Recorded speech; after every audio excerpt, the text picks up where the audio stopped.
भगवान राम की अयोध्या में आगमन की तैयारी जोरों शोरों से चल रही है, लेकिन आप भगवान राम से जुड़े कुछ अनकहे रहस्य नहीं जानते होंगे, जो आज हम आपके सामने लाने वाले हैं।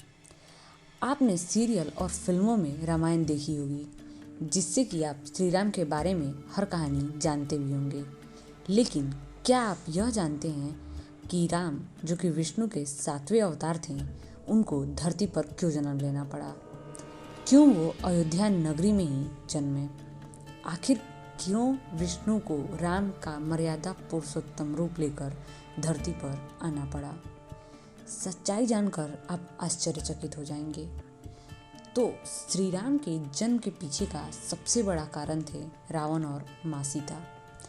दरअसल बात यह है कि रावण और भगवान विष्णु को पिछले जन्म में श्राप मिला था, जिस वजह से सभी को धरती पर जन्म लेना पड़ा। तो सबसे पहले जानेंगे भगवान विष्णु को श्राप क्यों और किससे मिला था। तो ये कहानी है नारद मुनि और भगवान विष्णु की। नारद मुनि, इनको आप सब जानते ही होंगे। ये भगवान विष्णु के अनन्य भक्त थे और साथ ही ब्रह्मचारी भी। एक बार नारद मुनि को अपने तप और ब्रह्मचर्य पर अभिमान हो गया कि मेरे से बड़ा तपस्वी कोई नहीं है, मुझे कोई भी अपने ब्रह्मचर्य से विचलित नहीं कर सकता है। और ये बखान वो भगवान विष्णु के सामने कर दिए। अब भगवान विष्णु ने सोचा, मेरा प्रिय भक्त भक्ति के रास्ते से भटक जाएगा, इसलिए इसे सही रास्ता दिखाना जरूरी है। तो भगवान विष्णु ने माया रची और एक सुंदर नगर बसाया, जहाँ लक्ष्मी जी एक मोहिनी रूप लेकर स्वयंवर आयोजित की। नारद मुनि भी उसी रास्ते से गुजर रहे थे, तो वो भी वहाँ पहुँचे। जब उन्होंने माँ लक्ष्मी के अत्यंत सुंदर रूप को देखा, तो वो विचलित हो गए और पहचान नहीं पाए कि यह माँ लक्ष्मी है, और तुरंत भगवान विष्णु के पास पहुँच गए और उनसे उनका सुंदर रूप मांगने लगे, जिससे कि वो स्वयंवर में भाग ले सकें और वो माँ लक्ष्मी का मोहिनी रूप उनका ही वरण करे। वो भगवान विष्णु से हरि रूप मांगे। अब हरि वानर को भी बोला जाता है, तो भगवान विष्णु ने उनको वही रूप दे दिया। अब नारद जी खुश होकर स्वयंवर में चले गए, जहाँ माँ लक्ष्मी वरण कर रही थी। नारद जी को पूर्ण विश्वास था कि मोहिनी उनका ही वरण करेंगी, लेकिन वो नारद जी के बगल में खड़े भगवान विष्णु का वरण कर लिया। उसके बाद नारद जी निराश होकर वहाँ से चल दिए। रास्ते से गुजरते हुए एक नदी पड़ी। जब उन्होंने नदी के पानी में अपनी परछाई देखी, तो भौचक्के रह गए कि मैंने तो हरि रूप मांगा था, मुझे वानर का रूप कैसे दे दिया भगवान विष्णु ने।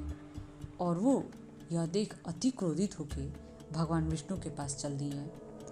और वहाँ पहुँच के उन्होंने भगवान विष्णु से पूछा कि आपने ऐसा मेरे साथ क्यों किया। भगवान विष्णु ने उन्हें अपनी माया के बारे में बताया और बोला कि वो जो मोहिनी रूप था वो माँ लक्ष्मी थी, और जिनका उन्होंने वरण किया वो मैं था। हमने माया रचा था ताकि तुम्हारा अभिमान तोड़ सकें। लेकिन नारद मुनि अत्यंत क्रोधित थे उस समय, और उन्होंने क्रोध में भगवान विष्णु को श्राप दे दिया कि जैसे मैं आज पत्नी से वंचित हूँ, वैसे आप भी अपनी पत्नी से वियोग सहेंगे और सारी जिंदगी पत्नी होते हुए भी दूर रहेंगे।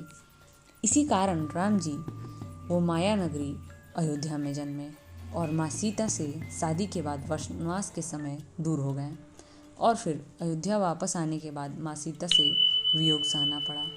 और फिर माँ सीता जब वाल्मीकि जी के पास से वापस आईं, तो वो धरती में ही समाहित हो गईं, जिससे आजीवन उन्हें पत्नी वियोग सहना पड़ा और उन्हें वो श्राप का फल जो नारद जी ने दिया था वो भोगना पड़ा।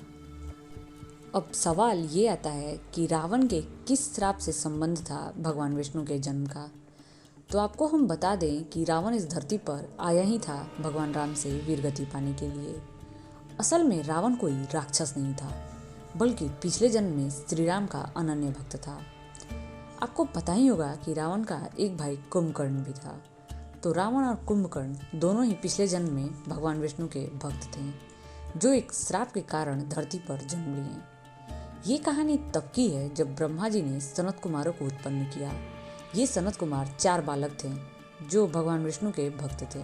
एक बार ये चारों सनत कुमार वैकुंठ गए भगवान विष्णु का दर्शन करने के लिए।